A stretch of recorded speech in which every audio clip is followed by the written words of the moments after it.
Good Sunday evening, everybody. Hope you all are having a great day. Well, let's see. We got Daryl down here. Hey, Daryl. Hello. Howdy.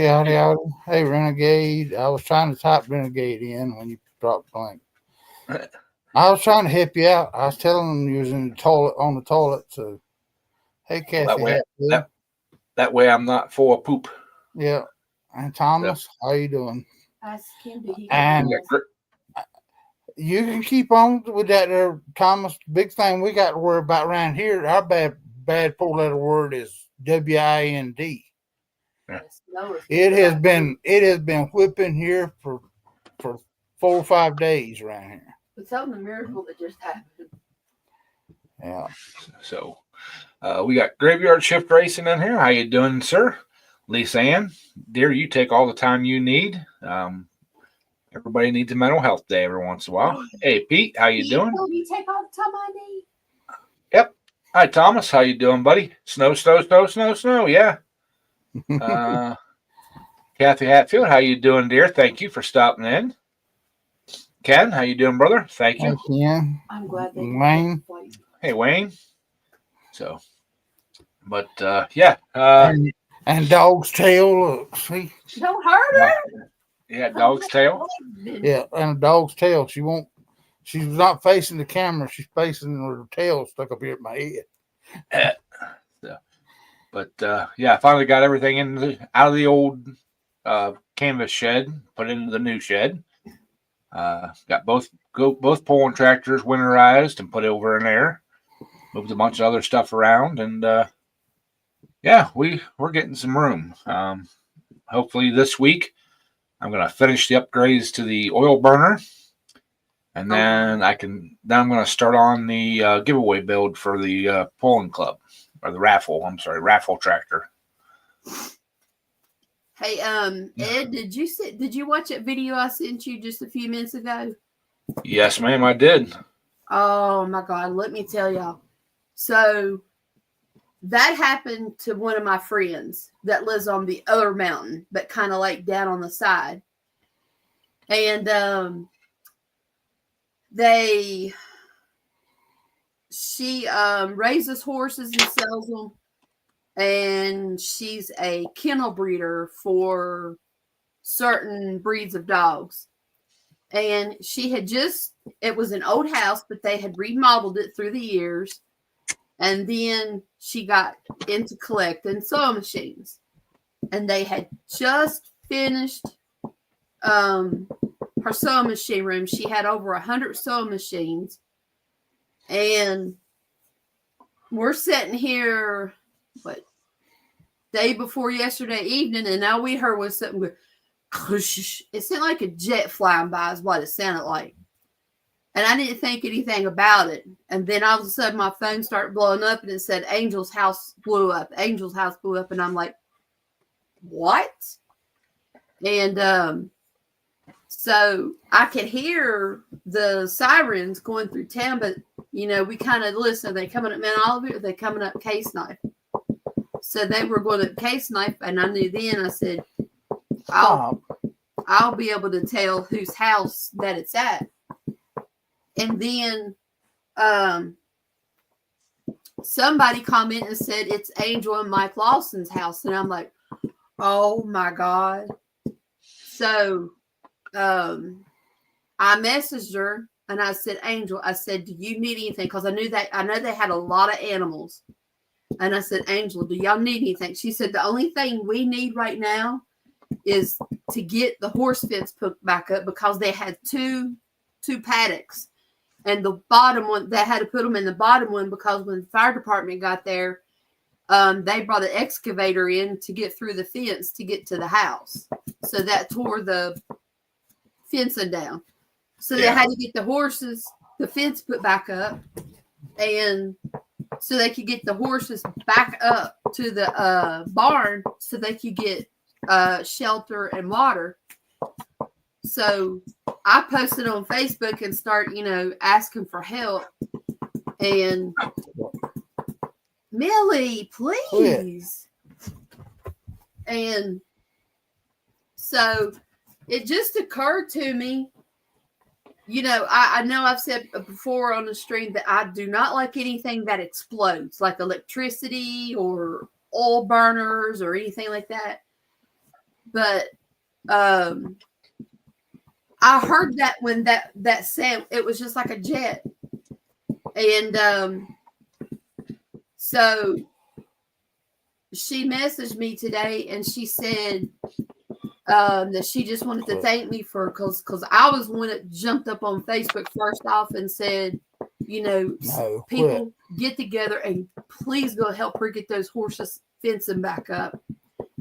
And it just so happened, it's kind of like one of them things where, well, you were at the right place at the right time, but by golly, somebody had a bubble around you to keep you from being exploded.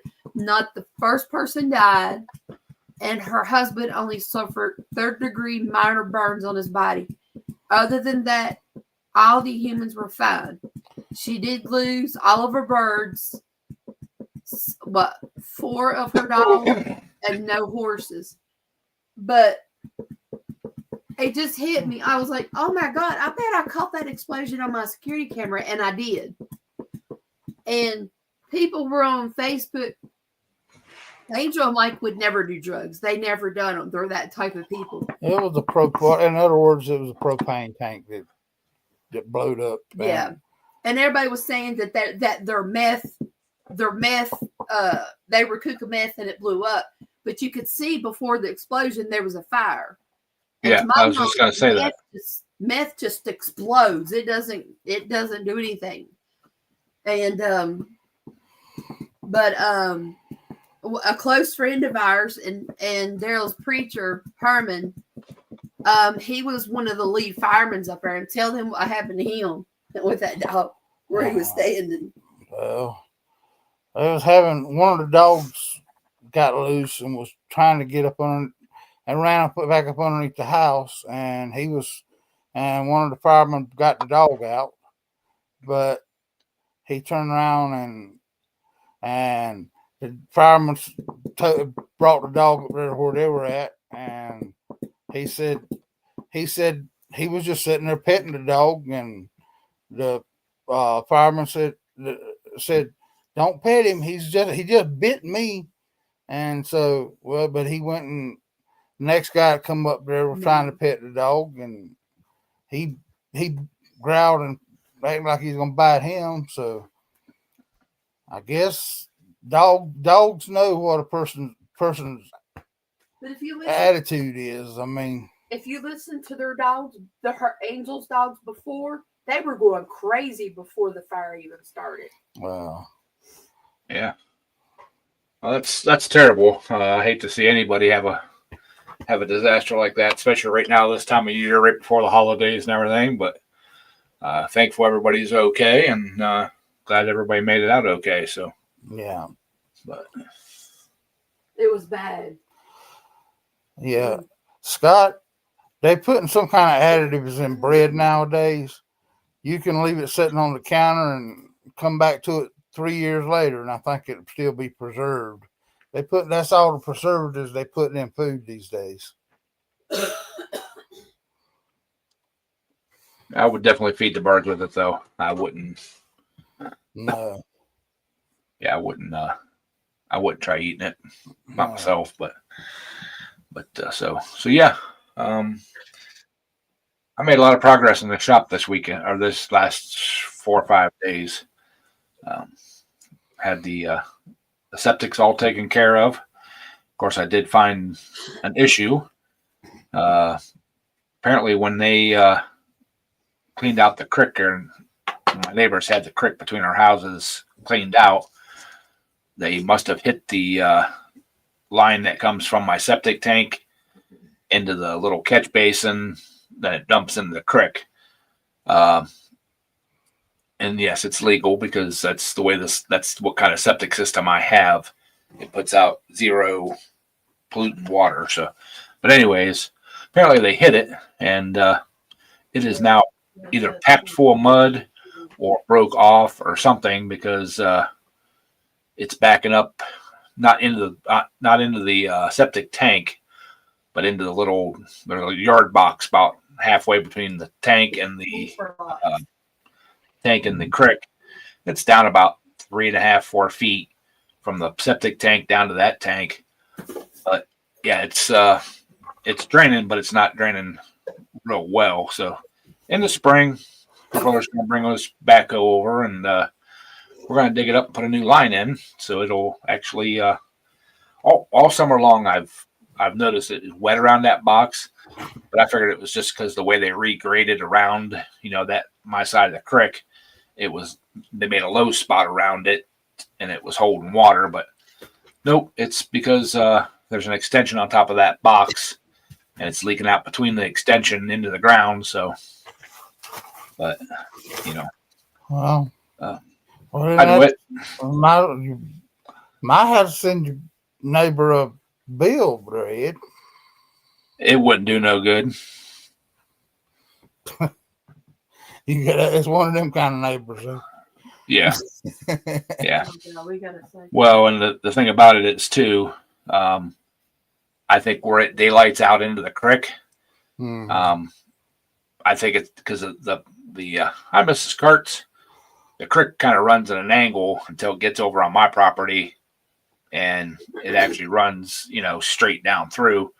Well, that line goes out into that angle, and that's technically on their property. So they would probably tell me that I have to change it, move it down about 10 feet so it empties onto my property. But it is what it is. It's just I know what it is. They probably hit it with the backhoe, or when they were scooping it, they pushed a plug of mud up in there. My brother was over and looking at it Wednesday, and he kind of dug out around it a little bit, and he found like dark mud and water where water was trickling out. So we know about where it's at. So, but it was too cold to be down there playing in water and stuff. Yeah. Well, if I had to do it all over again, I would definitely do more research on these aeration septic systems and find a different company and go with a different brand of aeration system, because this is a racket for this company, the manufacturer.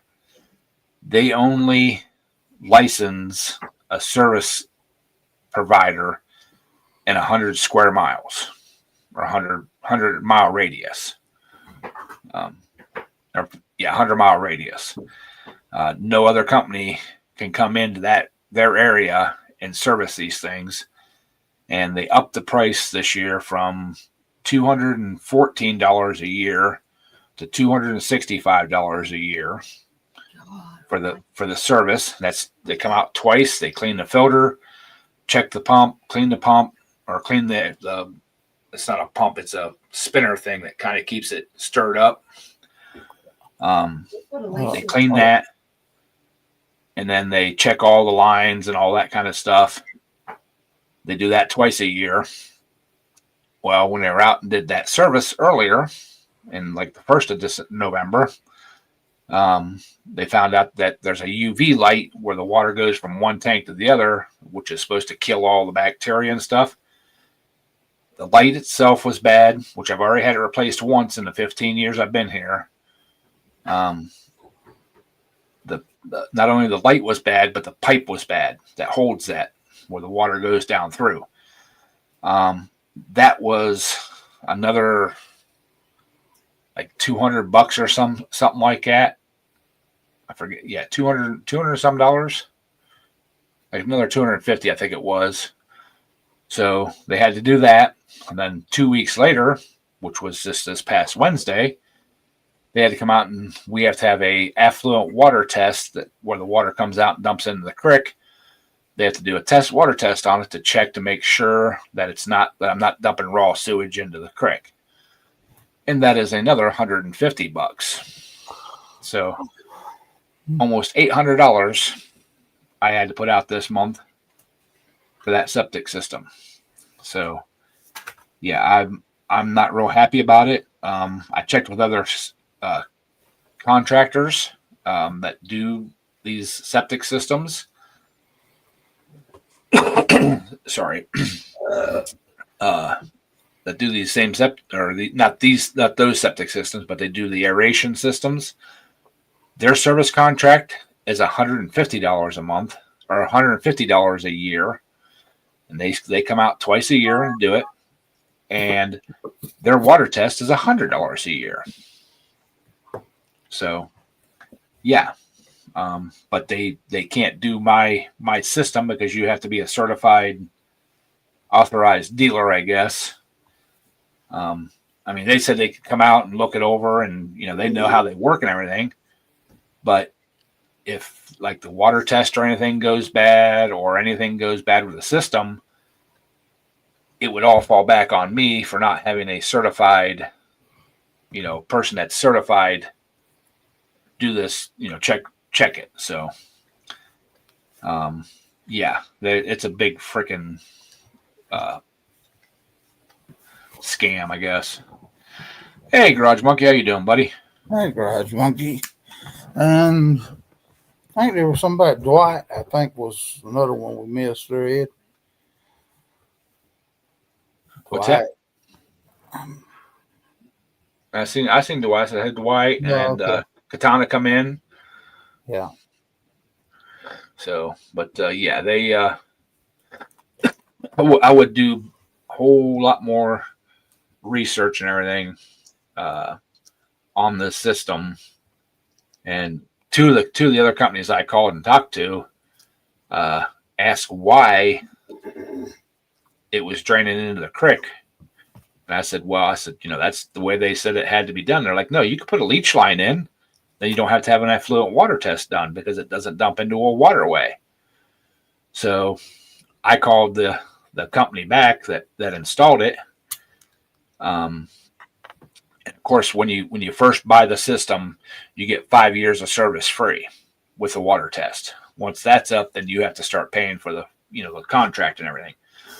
But so when I started paying for the contract, I asked them. I said, why didn't we put a leach line in and stuff? And they're like, oh, well, that would have been like $5,000 more because we have to do soil samples and soil tests and blah blah blah. And I'm like, are you kidding me?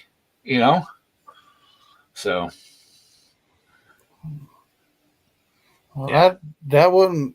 That's what the county usually comes out. What used in South Carolina, when I put one in South Carolina, the county themselves sent their man out there to test to see where my septic tank would be best at, and as far as how big a one I had to have and all that stuff. Well, that's the whole thing. When I bought this house about 15 years ago, a little over 15 now, well, it is 15. The county come out and put their dye down in the original septic tank that was there. And of course, right before they did it, we had about a week's worth of rain. About every day it rained, so the ground was saturated with water. So the bimbo dumped, I don't know how much, a measured amount of dye down into the tank, had me turn water on and run it and flush it and run it and run it and run it. And I probably ran water for like an hour and a half out of the garden hose into that septic tank. And she's walking up through the yard and, she's making muddy footprints and all the stuff all the way around my yard, up and down the creek and, everywhere. And she's like, I just can't find that dye. I'm like, well, then that's good, right? So it's not coming to the surface. It's not dumping into the creek. It means that the leach lines are doing what they're supposed to do. They're leaching the water back into the ground and not letting it get up to the surface or into the creek and pollute stuff. Yeah, but I don't know. I'll have to talk to my supervisor about it and see what he says and see if we can approve this or not. Well, About 3 days goes by. My mortgage company's like, hey, did you get that septic test done? I mean, we're waiting. I mean, that's what we need to approve your loan, your mortgage. Let's see what's going on here. So I called the county, talked to her. Yeah, we're still talking about it. So let me talk to your supervisor. So the guy gets on the phone and he's like, yeah, he goes, we like to be able to find the dye, so we can tell, if you have sufficient, leach lines going out and, you're not. I'm like, it must be sufficient because the shit's not coming to the surface. The shit's not running into the creek. I said, we've had a week of rain. So this ground around here is saturated. You can ask your lady that was out here. She was leaving muddy footprints all the way up and down through my yard where she was walking all around trying to find this dye. I said, it must be working just right, Yeah, well, we're not going to be able to approve or deny this as a working septic system. So, yeah, you're just gonna have to look for alternatives.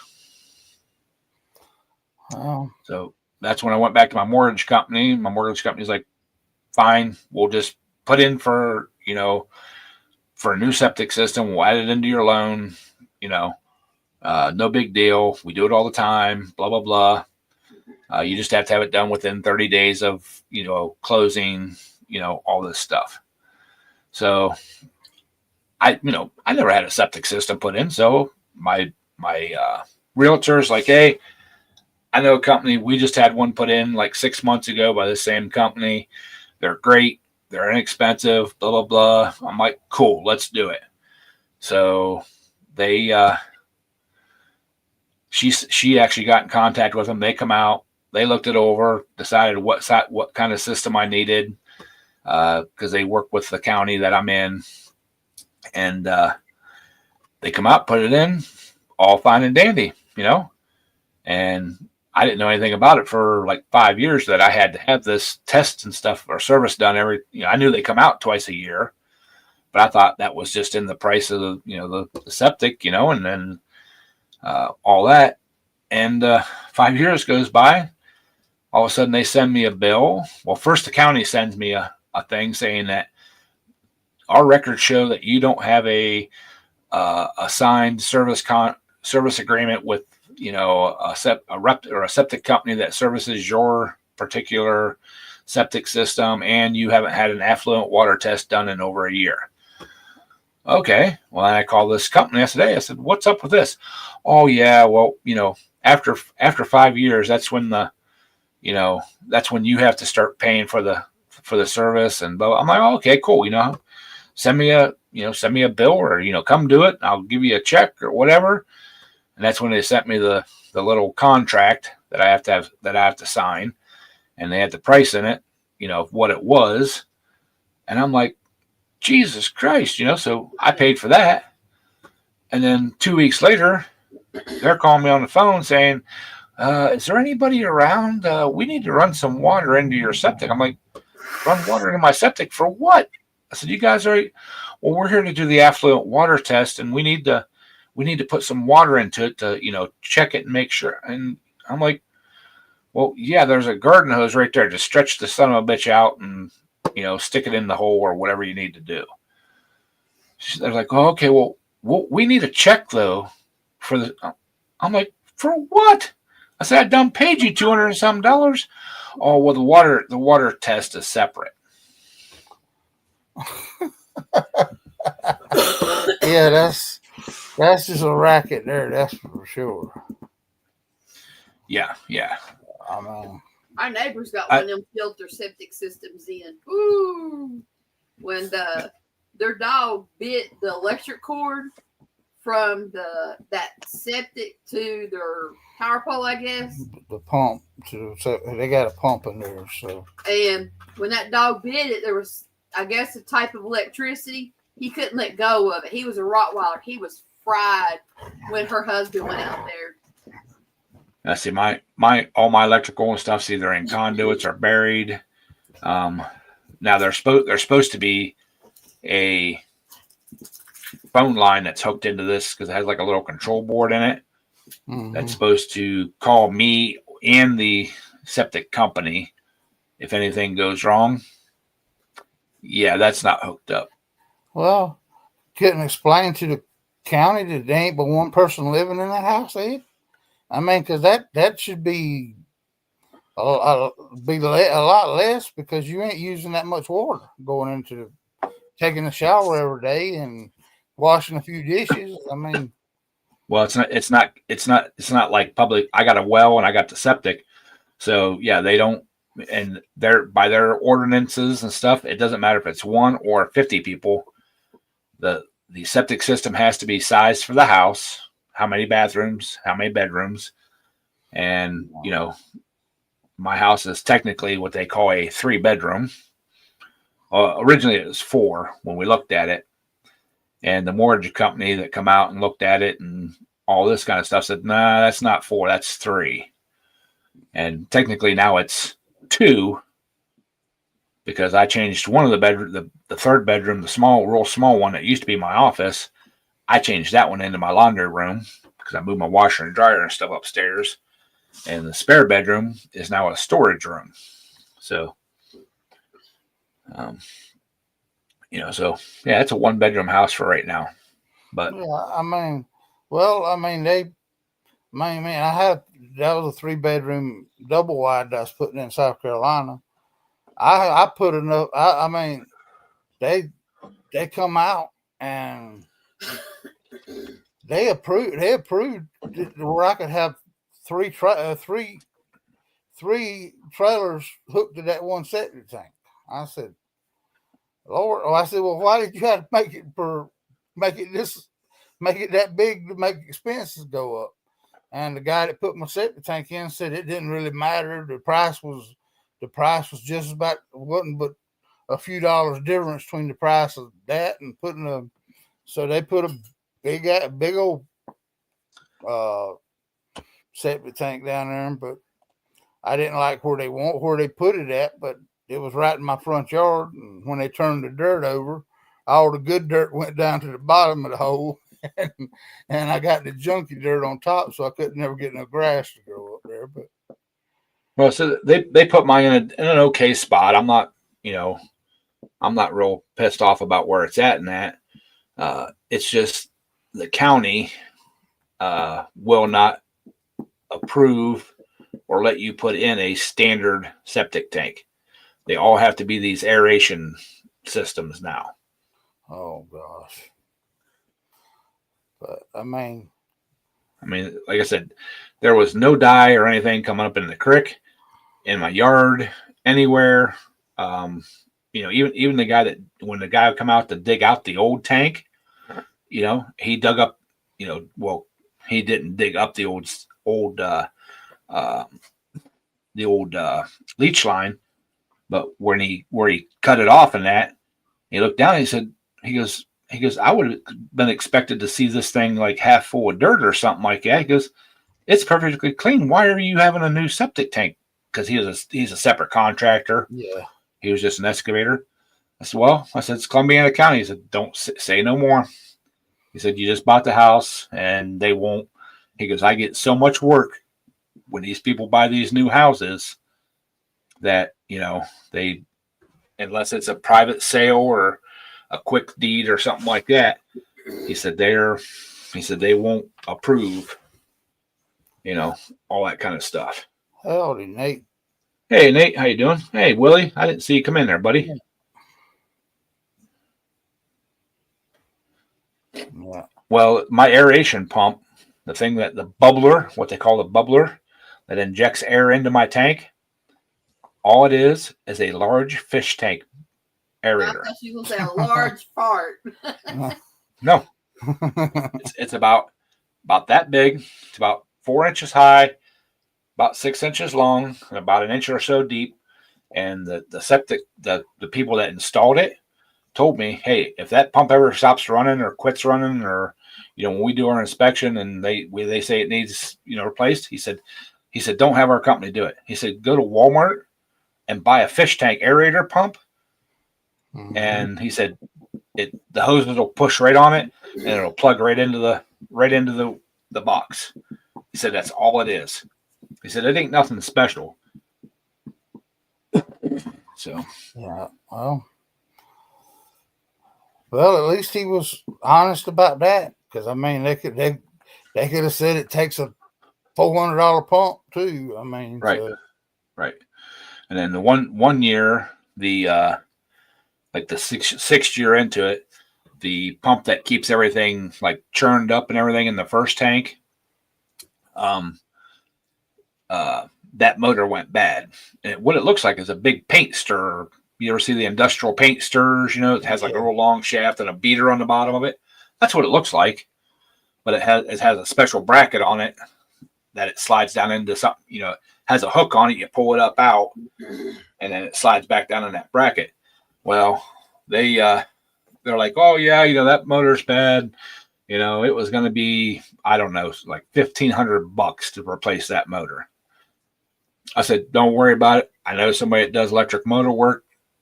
We'll get her fixed. Okay. So I took it over there. Well, I pressure washed it. Took it over to them.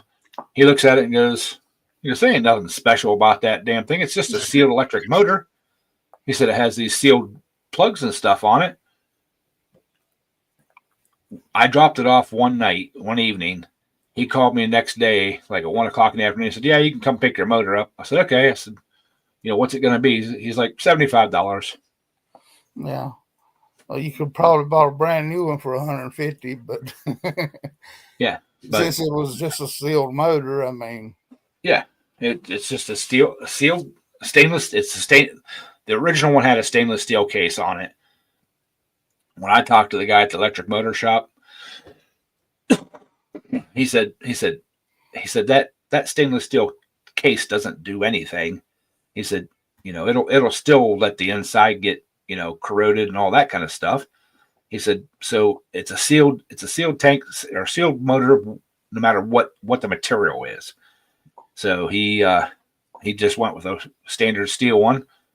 I brought it home, slid it back down in its bracket, and plugged it back in, turned the system back on, and it's been working ever since. So it has worked longer than the original pump. Oh, thanks, Nate. I appreciate that, buddy. But so yeah, these aeration systems are a racket, you know, especially when the county gets involved. So yeah. So anybody out there, if you're buying a house or you say you need a new septic system or something put in, do your research. If your county requires that, and most of these manufacturers of these systems do require that they be serviced twice a year, depending on what your system is, because there's a whole bunch of different systems. I mean, there's ones that inject oxygen into them. There's ones that inject other stuff into them, chlorine. I mean, there's, like I said, there's all different ones. Do your research, find out, you know, recommendations, what works, what the, you know, all this kind of stuff, and don't just go with the first cheapest company, because this company wasn't the cheapest, but they did, you know, the company itself came with good recommendations. The system did not. So yeah, you know, well, I mean, nowadays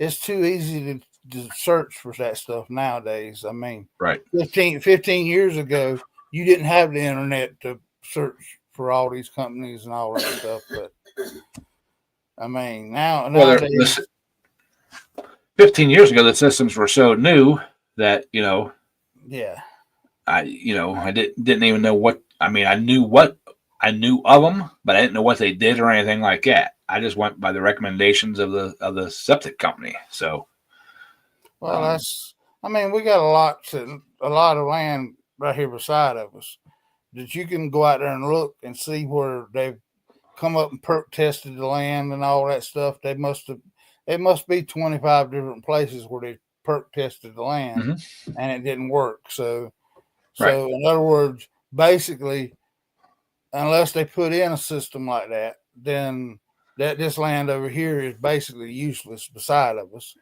But Right. I would like to buy. I've tried to buy the land several times, just to keep somebody else from building on top of us. Right. You know, so.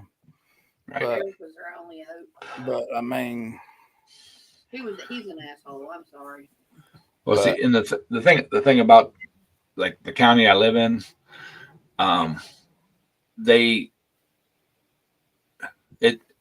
it's a racket. They just, Blast.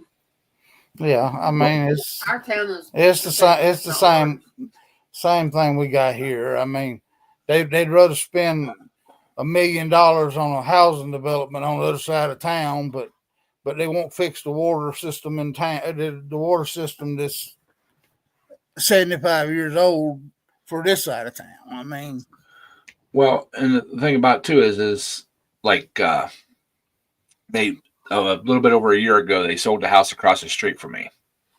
They never had to have a septic system put in.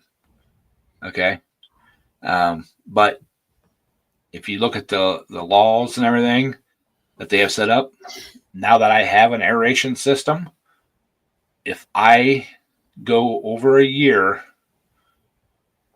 without a service contract and have it serviced, I can be fined up to and including $1,000. What? holy cow! Yeah. So if when my contract runs out, it'll run out in like the end of October, 1st of November next year. If I go over that date, and if I go over that date, they can actually fine me, and they will, $1,000. So I have to whenever. Let's see, it'll be 6 months from now, which will be what? April. When they come out and do my second service of the year, which would be technically the first one, but the second one on the contract, they'll send me a contract to sign and send them a check. And I have up till November of next year, end of October of next year, to send them a check and have it signed, or the county. If I wait till the middle of November, the county can fine me $1,000, and it don't matter if I have the contract in hand. If it's not signed and on record with the septic company, they can fine me. Ed. I mean, I know you won't take up all your night, but have you noticed since the COVID shutdowns and all this stuff, prices of buying houses have gone up so daggone much. Mm-hmm. I mean, around here they want $300,000 for a little basic 3-bedroom house. 2-bedroom, 1 bath.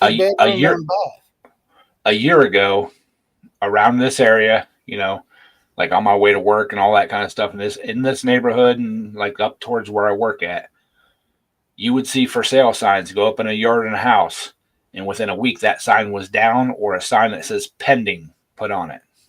Okay. Sometimes they do that reverse psychology too. I know 4 houses on my way to work that are for sale, and they've been for sale for 6 months. It's because people. I mean, you realize how much you got to make a house payment on $300,000. Hi, Woody. Here's a case in point. A friend of mine, he works at Volvo, and his wife, she used to work somewhere over in Christiansburg.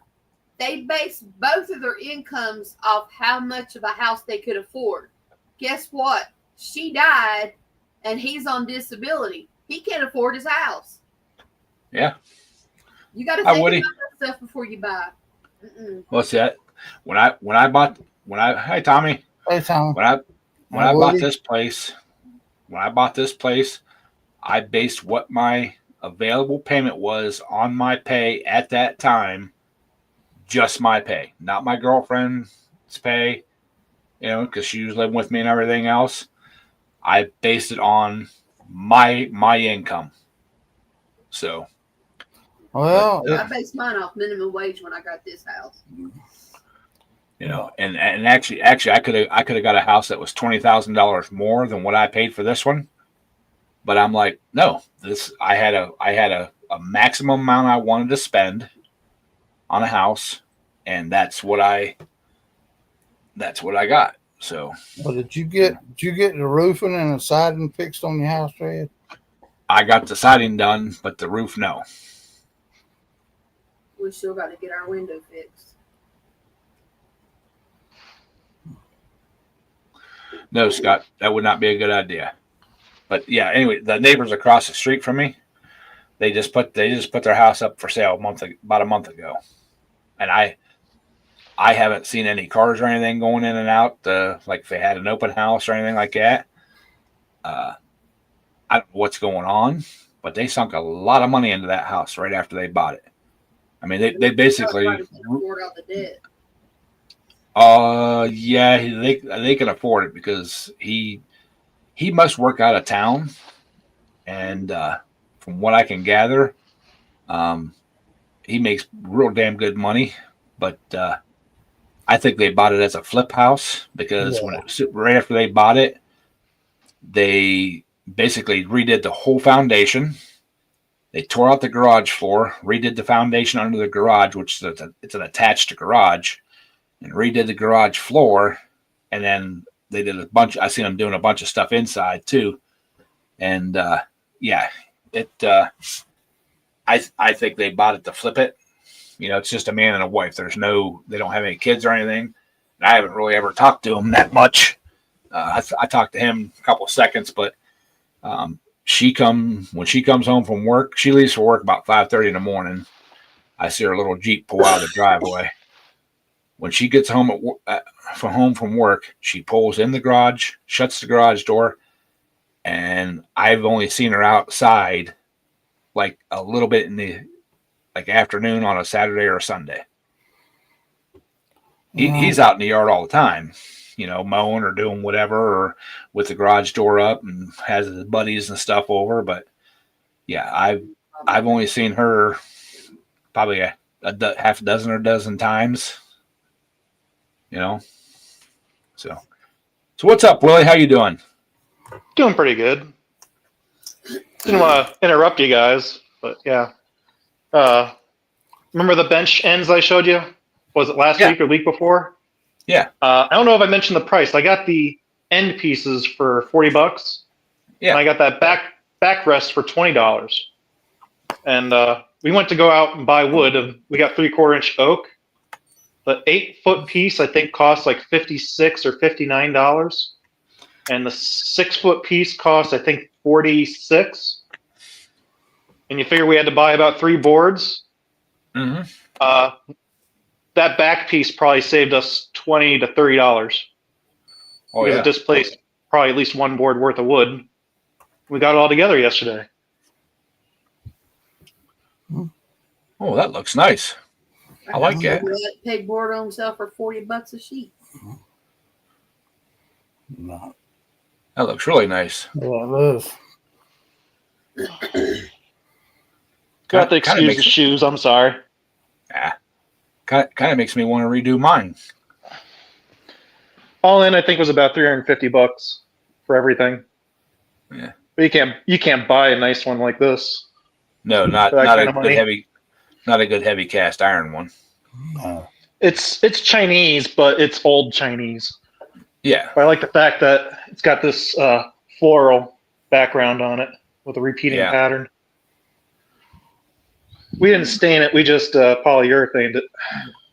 Right. I'll have to show you why we had to get it.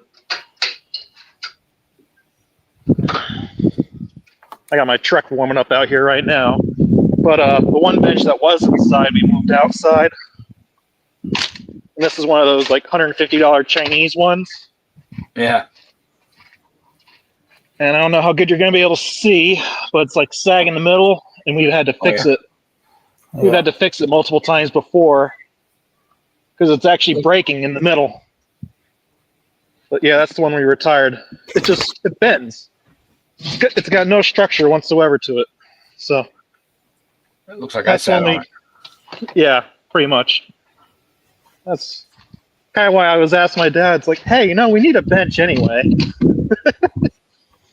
Well, see, I thought about using like 1/2 inch by 2 inch or 1/2 inch by 1.5 inch square tubing to redo my bench I had out there. Just make it all metal and make it look like wrought iron. Yeah. Hey, Mrs. Carroll. Is that gonna work? Yep, I think it's working. Yeah, that's all I wanted to show you. I thought you'd like that. Me and my dad were kind of stuck in the house last weekend because of all the crappy weather. Yeah. So me and him got that all cleaned up.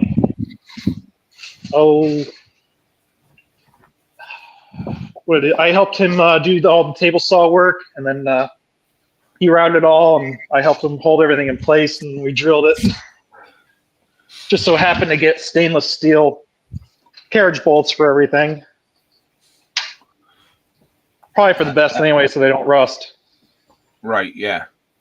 Oh, see, what's nice is I got a friend that has a sawmill, and they do custom sawing, and they always have all different kinds of slab wood laying around where I could get out and probably pick through their pile and find me some nice rough cut, oak or something, and take it to work and have them saw it, and we'll air dry it there, and then in the spring I could, finish it off. Well, up there where you're at, though, Willie, the Momnish wouldn't be cheaper on wood. There wood mills up there. I'm by Scranton. Lancaster is about, I don't know, like an hour and 45 to 2.5 hour drive away. Okay, I knew you was in that area somewhere, but I know there's a lot of Amish stuff up that way, and you could probably got red oak stuff and all that. They would have probably sold it to you a lot cheaper, but that's what was available at Lowe's. Yeah, right. These box stores they've gone crazy. Anything wood. Probably would have saved some money. We were able to get it in 6-inch width pieces, but they only had it in 5.5. Well, they've alerted us around here now that when we buy wood, we need to limit how much of a difference that we go get it, because we got some kind of beetle that's getting in all these hardwood trees. We now have it in our hardwood trees. And they're saying that people, when they get firewood, that they're bringing those beetles into our woods now. And we have a massive walnut tree that's about 100 years old, and it is huge. And if it falls, it's going to fall right on Daryl's shop. So I've got to get insurance. Yeah, there's been some talk as to where all these beetles are going to go after they've finished all the ash trees. Yeah. And next thing is even if you treat for those beetles, you have to spray like 2 or 3 times a year. And each time they come out, depending on how busy they are, it can cost a lot of money. I don't know what trees would be resistant to them. But I imagine Sorry, I don't want to get off topic. Miss Carol, that's Jamie? Hi, Jamie. Long time no see. Yeah. She's a great girl. She's awesome. Yeah, I just recognized it too when back that it was that who Mrs. Carroll was. Yeah, Tommy actually was the one that said it, so I didn't realize who that was. That's awesome, Jamie. I'm glad you're back around. Sorry to hear about your mom, but Yeah. and I'm glad to see that you're getting your business taken care of. Just so you know, Scott Keller, I'm by Scranton, but I'm not in Scranton. I'm probably closer to the Carbondale area. Hamlin is just down the road, exit 84. So it's just a lot of people know where Scranton's at. So I'll use that as a reference because that's about 15, 20 minutes away. Lucky me. Yay. But yeah, I got to meet Jamie in person when I went to Texas. So like I said, she's a great girl. Quick Wrench, what's up? Right? But yeah, like I said, I got like a friend of mine from Poland, him and his dad, and I think it was his grandfather. They bought a sawmill a bunch of years back, and they don't do logging. They don't do, any of that kind of stuff. They do buy some logs, but most of it's all custom saw stuff. They have people bring them trees and stuff, and they will sell them or saw them to their specifications. And I don't know what kind of wood it was this summer that they were cutting, but it was beautiful wood. And I'm like, oh man, I'd love to have a slab of that stuff to make a countertop out of or something like that. Because I mean, they were like 3.5 feet across, and the length of the logs that they were cutting, their loader was having a little bit of trouble getting it up onto the mill. Well, they don't got no little portable mill. It's a set in place mill. But yeah. Nate, what was this year? I seen a headline a while ago on YouTube about Florida was putting in robot rabbits to try to choke out all them snakes down there, all those pythons and stuff. Is that true? Since you work for the state or the county down there? I never heard anything like that. Well, I'd seen one pop up.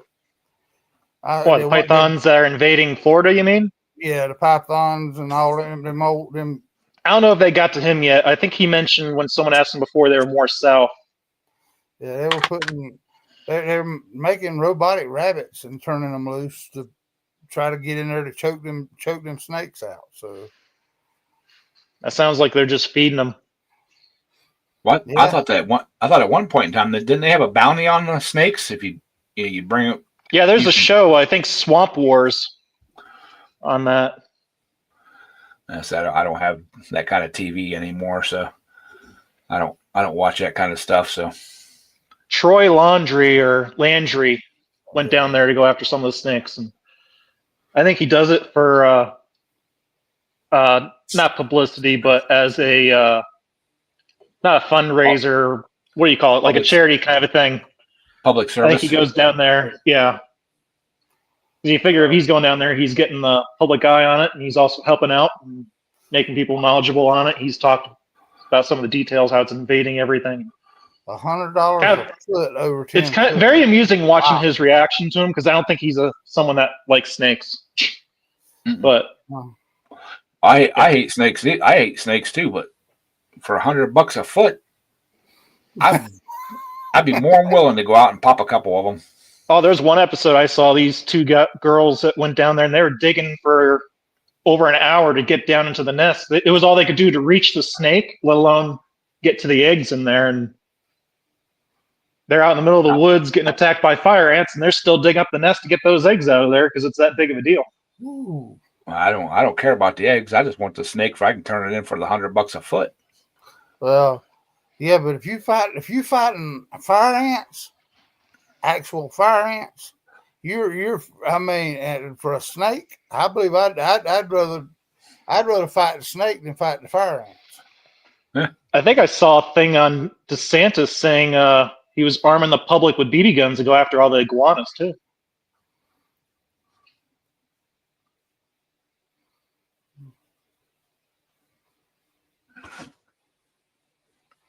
Yeah.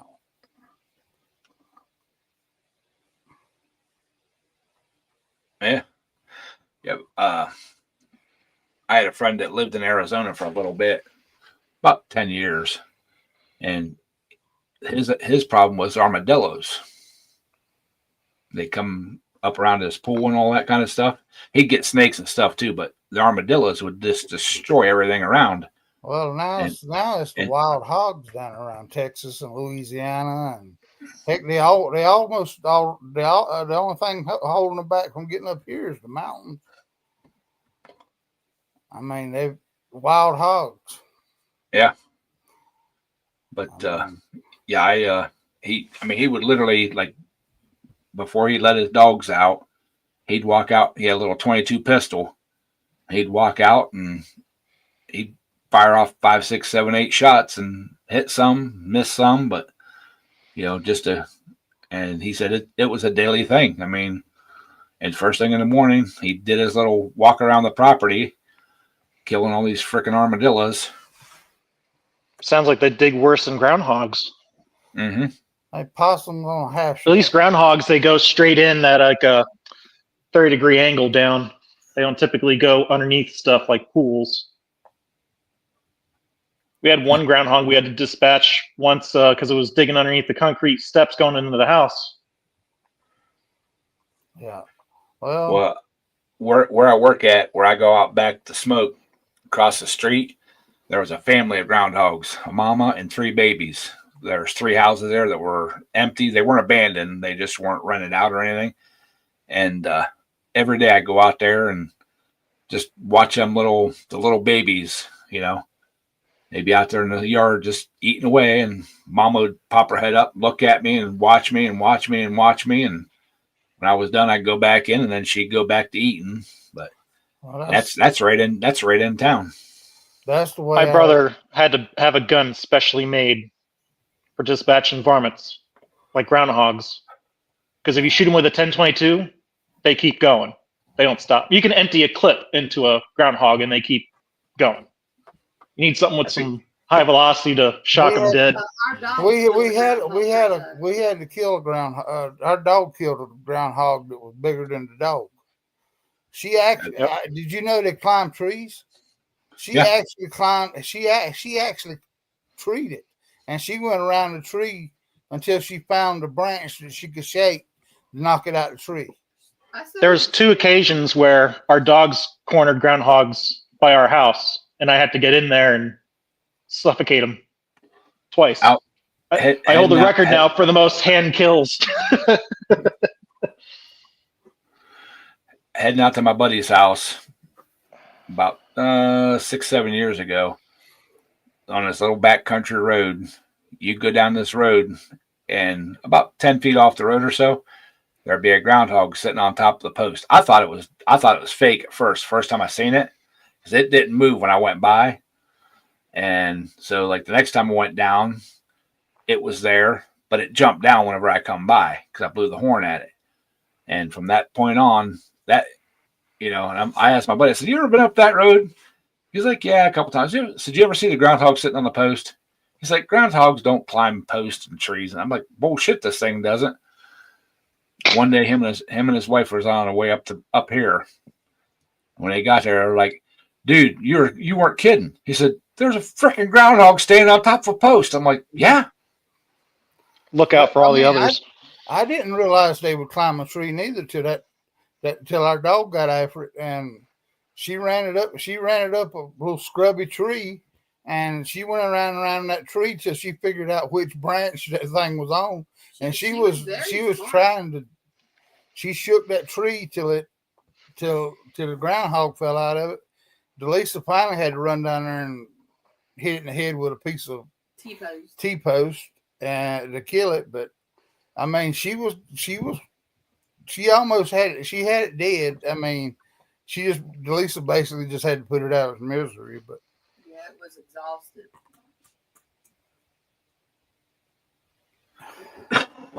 But I think my brother's groundhog gun's a 7mm. Does that sound right? Remington 7mm, and there's also another one that was a 7mm. I can't remember what it was called, and I know they're still both high velocity. Well, I know it reaches out and touches them. Yeah. My brother uses a 17 cal. It's just that high velocity just drops them right where they sit. Yeah. And all you do is you just aim an inch or two above their head you don't have to aim for any elevation or anything like that. Well, he used to use a 308. And there wasn't nothing left of them, was. Well, yeah, the shells he had for it were jacketed. Okay. But that thing there, I mean, we would shoot groundhog with it, and you'd see dirt fly. And the one we got, no bullshit, we hit probably 6 feet in front of it. And I don't know if the bullet ricocheted or if it was the gravel or what that killed this thing, but it hit the dirt in front of it, like I said, like 6 feet in front of it, and the groundhog was dead. You could see the mark in the ground where the bullet hit. You don't mind the gory stories, do you? I don't think we necessarily have kids watching. No. No? Okay. Well, my brother has a 12 gauge, and he had these rounds he wanted to test out. They were 12 gauge armor piercing tracer rounds. And believe me when I say there was one little pile of groundhog guts to one side, another pile of groundhog guts to the other side. It basically blew it into 2 different parts with guts all over the garden. It was a mess. Needless to say, he didn't use that gun ever again. Well, so I want to. I don't think you can legally buy them anymore, but I want some Dragon's Breath shells for a shotgun. You ever see anybody shoot them things? They'll shoot flames about 15, 20 feet out the end of the barrel. I'm gonna hold this up here, see if y'all can see it, but give it a few seconds and it'll get closer. y'all will see it explode. Yeah, I can see the fire up there. In fact, there's the explosion. Yeah. Yeah. It was bad. I'm sitting here talking to the firefighter's wife, Mary. So, He's our preacher, but all right, y'all. I just seen it's been our hour. I appreciate everybody coming around and hanging out. Jamie, thank you for coming back, dear. Do appreciate it. Nate, everybody, Renegade, everybody say hi to Lisa because she's gonna watch later. Because she took a mental health day or a personal day. I'm sorry. So y'all hey John, have a great night, buddy. So all right, thank y'all, and we'll catch you all next Saturday or Sunday. Sorry, not Saturday, Sunday. Talk to you later. See y'all. See ya. Bye.